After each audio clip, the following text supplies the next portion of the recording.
Assalamualaikum warahmatullahi wabarakatuh.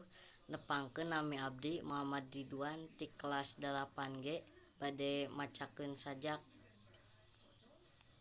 doa karya Apip Mustofa.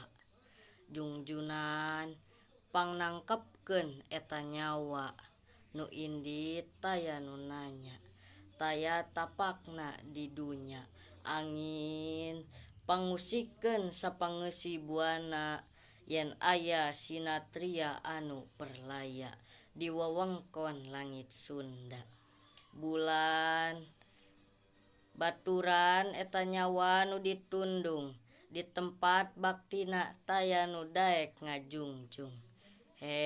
Panon poe geura awurkeun panas nu ngaduruk sagala sangkan ieu dada sukmana nyawa Sunda nyaho boga pahlawan dijaya.